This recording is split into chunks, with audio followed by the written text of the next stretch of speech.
Structuralism is one of the most important theories in all of anthropology. It's had an incredible influence not just on anthropology, but also sociology, literary studies, art history, film studies, linguistics, and many other fields. So in this video we're going to learn what structuralism is, how it works, and why it's so important. Okay, so let's start with the basics. What is structuralism? Well, the idea behind structuralism is that we can only understand cultures or texts by looking at their underlying structures. And when I say structure, I don't mean like the literal physical structure of something like a building or a sentence. I mean the way that ideas and concepts are related to each other within a culture or text.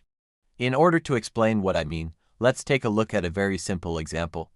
Let's imagine that you're walking through the jungle and you see this fruit. You reach in, you grab the fruit, you take a bite, and immediately your whole mouth fills with the most delicious flavor you've ever tasted in your life. You think to yourself, wow, what an amazing fruit. But then you notice something. The inside of the fruit is actually hollow. There's nothing there. There's no flesh around the seeds. So you think to yourself, wow, what a useless fruit. And that's when you suddenly realize that you're actually holding a coconut in your hand. And all of a sudden you go from thinking, wow, what a useless fruit, to wow, what a useful fruit. So here the structure of the situation is made up of all of the different ways that the various aspects of the fruit are related to each other. For instance, if it tastes good, then it's probably safe to eat.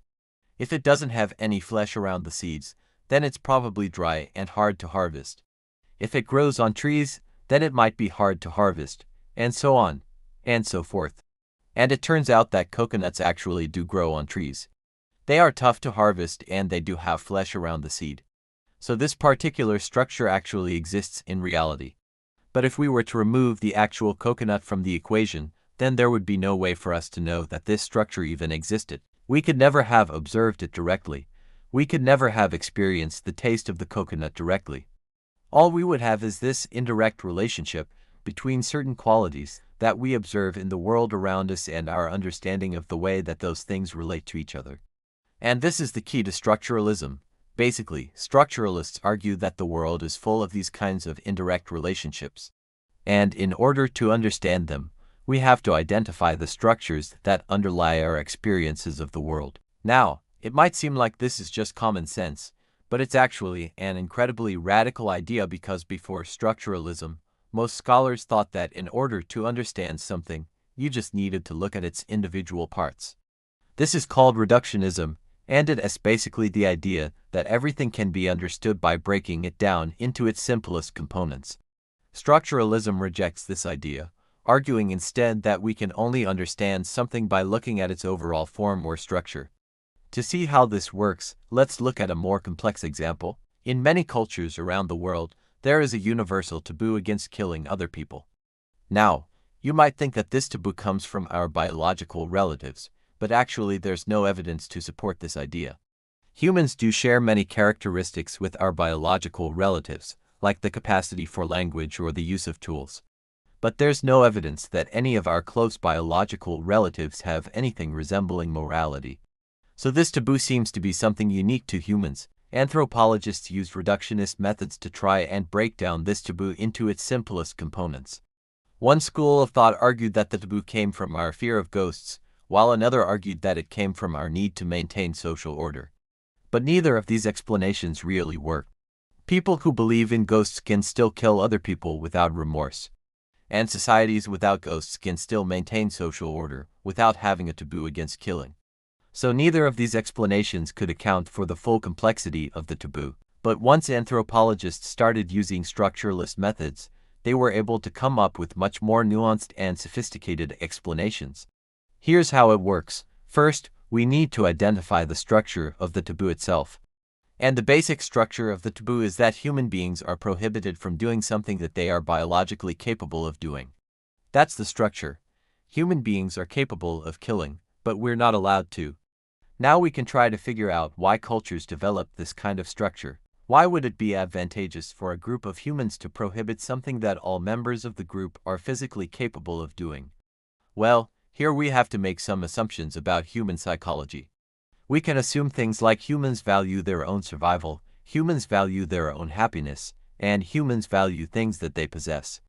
Then we can ask, how would a group of humans be likely to allocate killing behavior if killing was not taboo? Well, logically, they would kill other humans if it benefited them in some way. Maybe it would benefit them to kill someone who has something that they want, or someone who threatens them, or someone who inconveniences them. And if they did that, then wouldn't that destroy the group?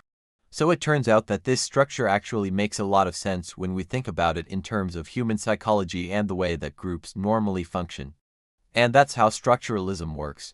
So now you're probably asking yourself, okay, but why is structuralism such a big deal? What makes it so important? Well, there are two reasons. The first reason is that structuralism is incredibly versatile. It can be used to analyze almost anything. And because of that, it's been used in fields as diverse as literature, film, art, history, religion, and, of course, anthropology.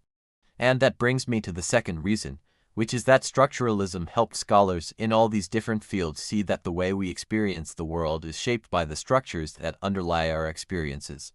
Once you start looking at the world this way, you can never stop. I'm gonna give you a few examples. When studying myths, structuralists like Claude Lévi-Strauss noticed that myths often contain binary oppositions like life and death, man and woman, light and dark. He argued that these binary oppositions reflected the underlying structure of the human mind and that they were universal because they corresponded to universal psychological realities.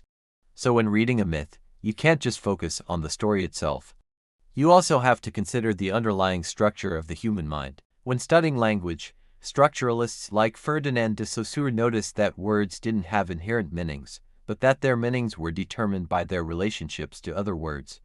So if meaning is determined by relationship, then the structure of the language determines the meanings of words. Similarly, when studying literature, structuralists like Roland Barthes noticed that texts didn't have inherent meanings either, but that their meanings were determined by the structures of the reader's expectations. So when reading a text, you can't just focus on the text itself. You also have to consider the underlying structure of your own expectations. And this is the importance of structuralism. It shows us that we can't ever really understand anything in isolation. Everything is always structured by something else. Our experiences are structured by our minds, our languages, our cultures, our texts, and so on and so forth. And because of that, structuralism has been such an influential theory. It's shown scholars how to dig deeper, how to look beyond the surface to see the structures that underlie our experiences. Of course, structuralism isn't perfect. It has its problems. And in later videos we'll talk about what those problems are and what some scholars have done to address them. But hopefully now you have a basic understanding of what structuralism is and why it's so important. So thank you so much for watching. If you enjoyed this video, please click the like button below and consider subscribing. And as always, if you have comments or suggestions, feel free to leave them in the comment section.